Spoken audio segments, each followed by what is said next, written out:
Hi, Angela here at So Bright Alpine Quilting. This Friday afternoon, it's a beautiful sunny day here in Bright. We're here for the Great International Craft Show to give you some insight into English paper piecing and the tools that we use for English paper piecing, and to show you my newest design, which is this one here. It's so new, it doesn't even have a name. The idea for this one came from the fabric. Most of my designs usually start with the fabric. This one is no exception. So this fabric is called,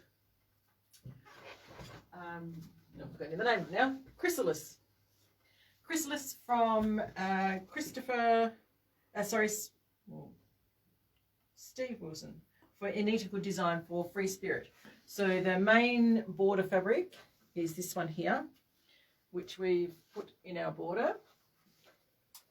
And then we have this gorgeous Marcus fabric, which we've put in the background of our hexagons and diamonds. And this spectacular fabric is what makes up the fussy cutting of the diamonds throughout here. So what I've done is I've orientated them two different ways. So I've cut it out of the same part of the fabric, and I'll show you that shortly. So we've cut it out of the same part of the fabric, but we've put the yellow tips on the outside of this one, and then the yellow tips on the inside of this one. So it just creates a different look. And then we've used this other blue fabric, which is a little stripy fabric. This one here.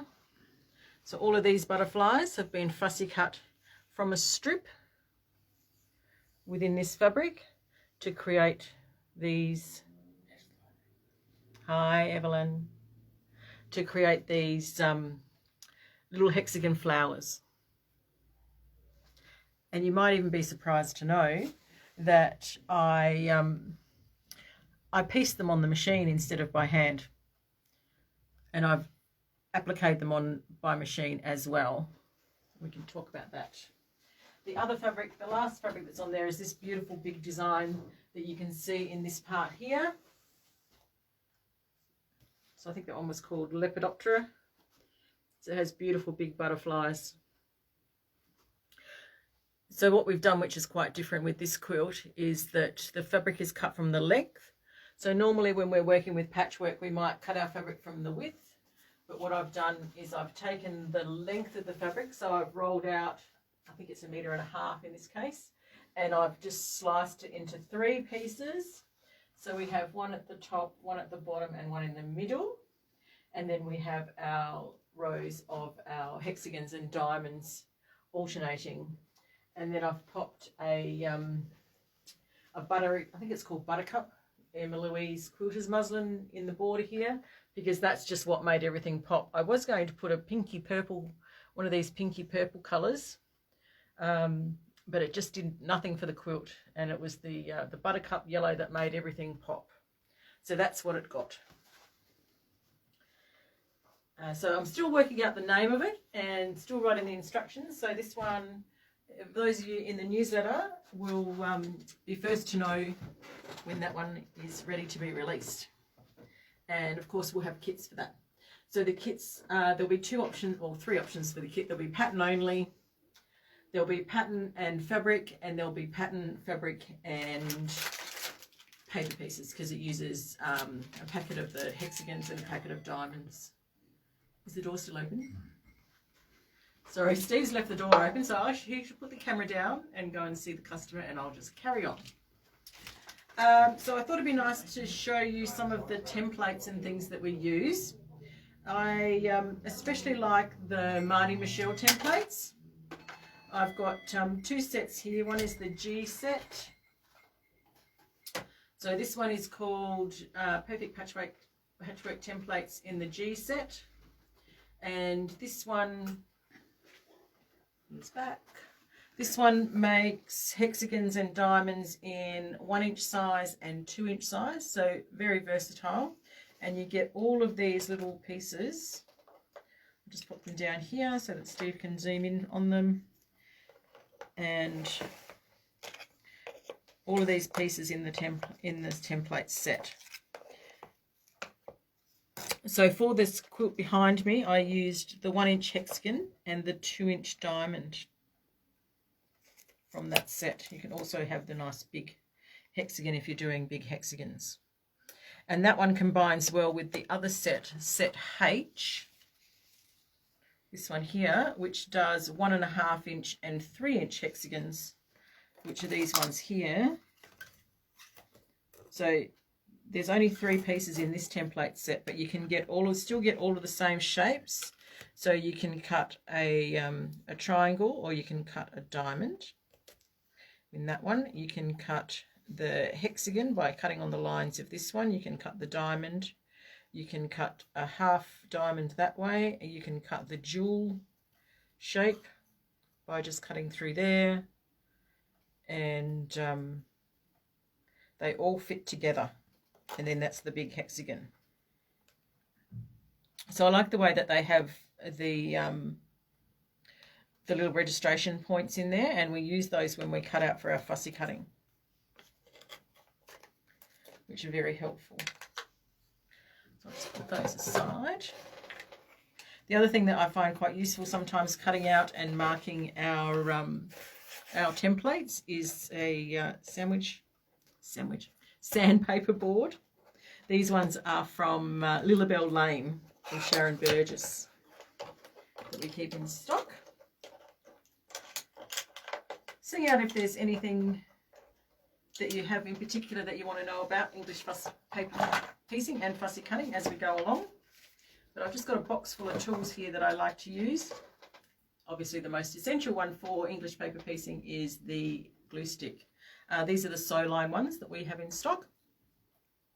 And I went to pick up this one and realised it doesn't have a glue stick in it. But that's okay, because our handy little glue sticks come with refills. And the easiest way to do it is you pop the refill on there and then you wind it backwards. Wind, wind, wind, wind, wind, and that will wind the glue down into the holder, like so.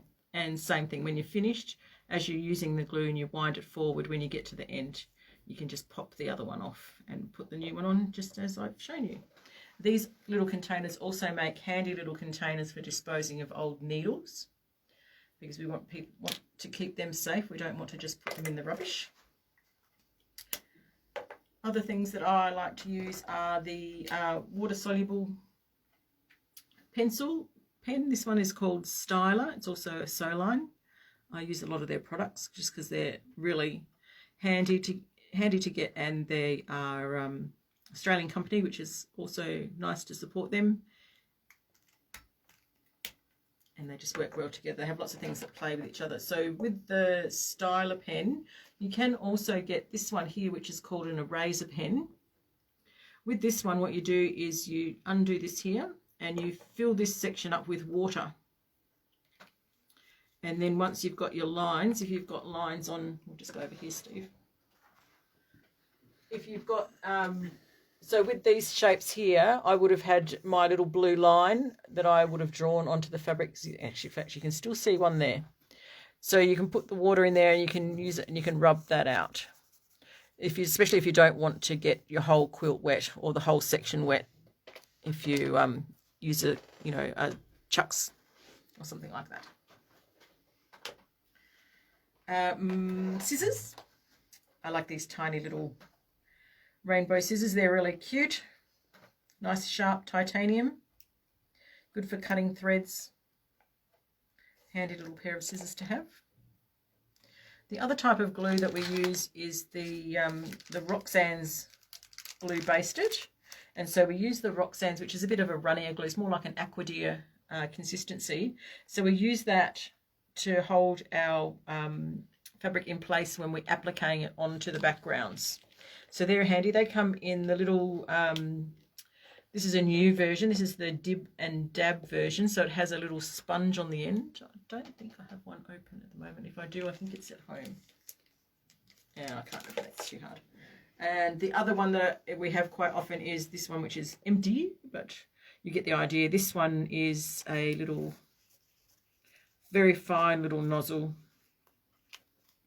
So you can just do little dabs of glue so that it comes out. You can do little dobs of glue along thing. I also use this for gluing down the binding before I sew it on the back or the front of the quilt, which is another thing that I like to do. My favourite marking pencil is the Trio one.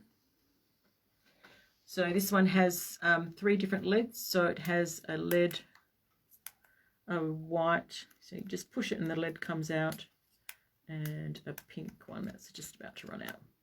And so you can undo that and refill those quite easily. They have the 3 canisters inside, and we also have the leads come in a packet of the 3 different coloured leads in them as well. So they're really handy.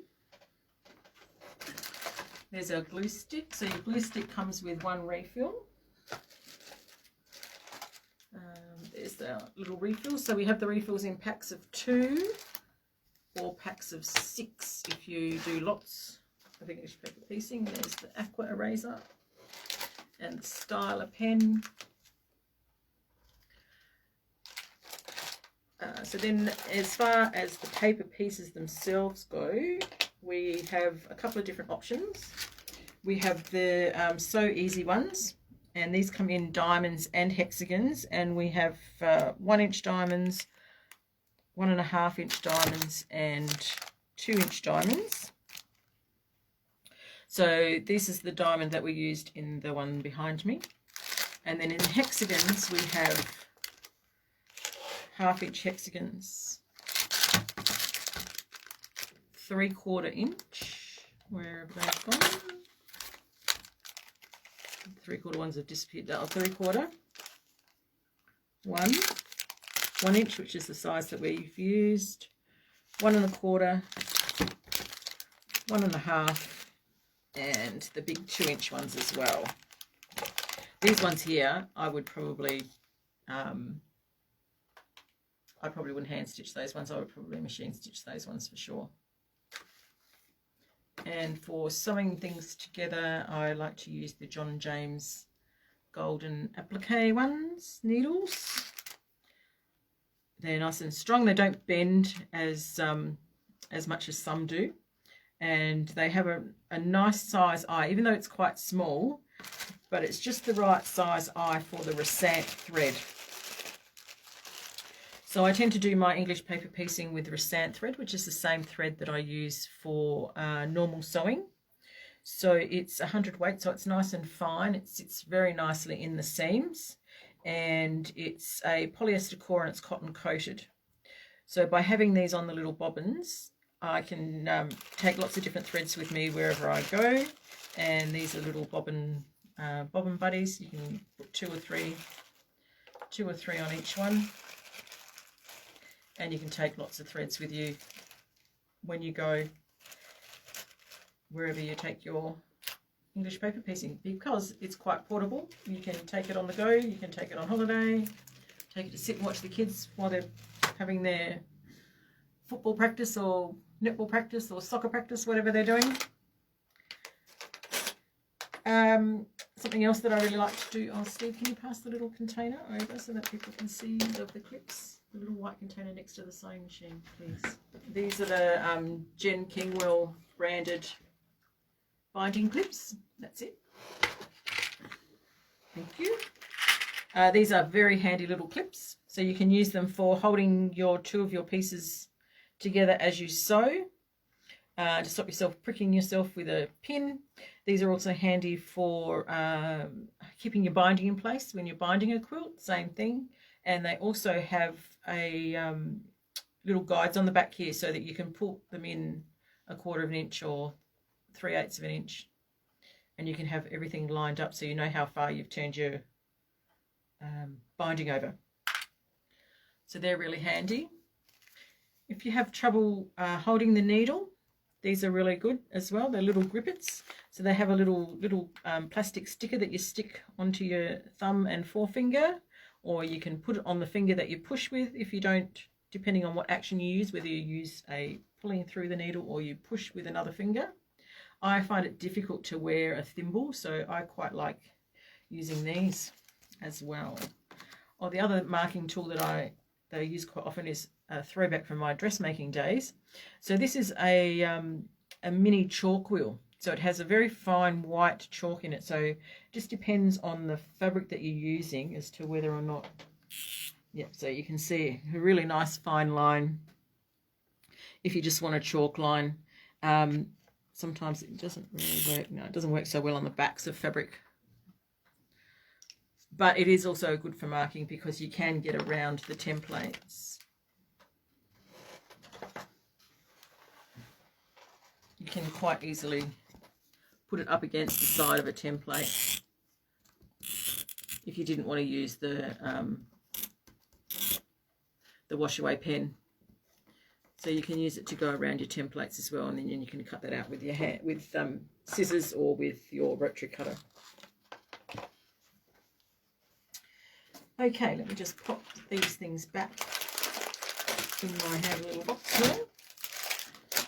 The other thing that I use often as well is the rotating cutting mat. So that's handy for squaring up your blocks after you've made them. Just a handy little thing to cut out on if you're, and you can also fit on your lap. So I quite like that. Now, before I forget to tell you about the starter kit that we put together for the show. So in here is 2 sets of papers, so you can choose whatever size you like. You've got a little pair of scissors, some needles, the glue pen, the needle grippets. I think that's all that's in there. Yep, and that's $62.49. So that's something that you can get started with. So in the papers there's 100 of each design, each size. So I've put 1 inch hexagons and 1 inch diamonds together. Or you can have 2 of the same if you prefer. Now I was going to show you some fussy cutting. So we keep these little fussy cutting mirrors. These are also from Lilibelle Lane, and they combine with the viewers that Sharon has designed. And these little viewers you put on the fabric to see what your design might look like before you cut it out, which is something that's very exciting. So with the hexagon, so what I did with this fabric here is put it down on there and put the mirror on, and then you can see what your design's going to look like straight away, and it allows you to move it so you can get a little bit of an idea of where you want it. So I think with mine I actually had them slightly offset so that the butterfly looked like it was come back out here, Steve, you'll be able to see. So the butterfly looks like it's flying around in a circle, and it's slightly offset, so there's less of the background on this side to this side. Now with this one, unfortunately I think I've left the diamond one at home. So this is the fabric that I used for the diamond shapes, and we did the 2-inch 2-inch diamond, 2-inch 60-degree diamond. I think the closest thing I've got is the jewel. A 2-inch jewel will probably give us the same effect. Let's have a look. So what I did to start with was take the, sorry, I just need to put this out a bit more. Take it for a little walk. Get it around the right way. Line it up. So you just have to imagine that there's fabric where that little bit of white is. And we just move it around, and it's probably about there. So that's basically what I did, was I walked the mirror around the fabric to find out where I wanted it to go. It might be a little bit higher. So it's about there. So then once you get it where you want it, you can take the mirror away. You can come back with your pencil or your washout pen. I use the washout pen with the other one. So you would draw a little line with your washout pen around like that, and then you would take that one off. You would grab your template and put that over the top of what you've just drawn. Then you can draw around the outside of that one, or you can use your little rotary cutter and you could cut that out. And then you can move to the next part. You can use that one that you cut out as a template to go to the next one. So with this design, I was lucky enough that you could get 6 out of the same wheel. So even though there's more, so you'd get 6 out of each one, and then you would move over to the next one and you would cut 6 out of that one. So you're sacrificing these 2 here so that you can get these 2 here, if that makes sense. The other thing you can do, if you were hand piecing and you weren't using the English paper pieces, which you can still do, you could use a pencil and use that to mark your intersections, and then come back with one of the quarter plus rulers, which is a skinny little ruler with just stuck behind.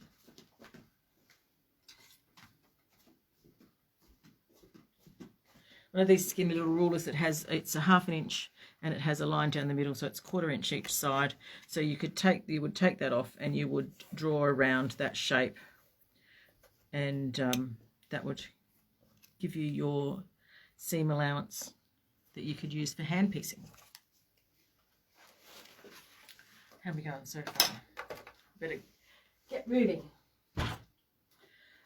So that's the basics of the supplies that we have. The patterns that I keep for English paper piecing, I keep a lot of the Helen Stubbings Hugs and Kisses patterns.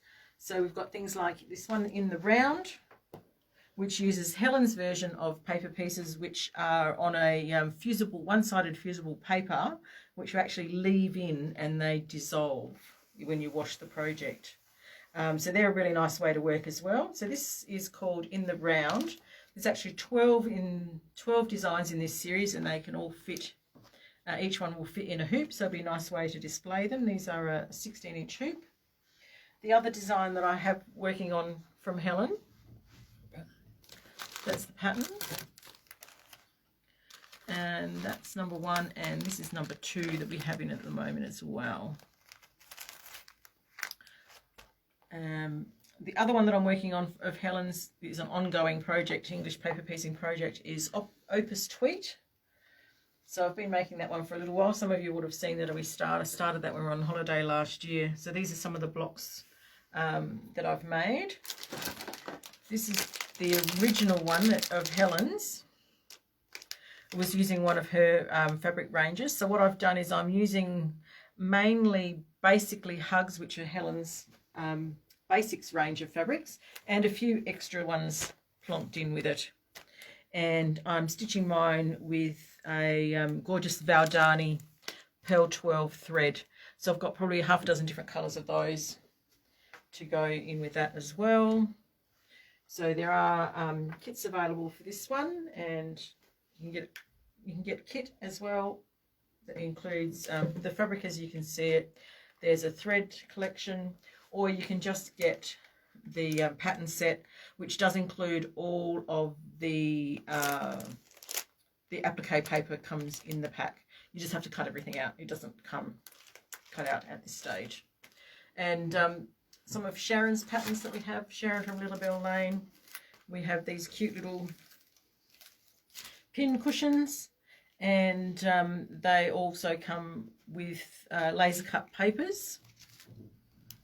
There's a couple of designs that we have. We have that tenderness one, which is quite popular shape, comes also in a mini version, and there is one other one. This little doily here of hers, of Lilabelle Lane's that we have. is called the Sherbet Daisy Doily. So that's a good one for using up scraps. So there's the Viewers collection. So there are 2 collections.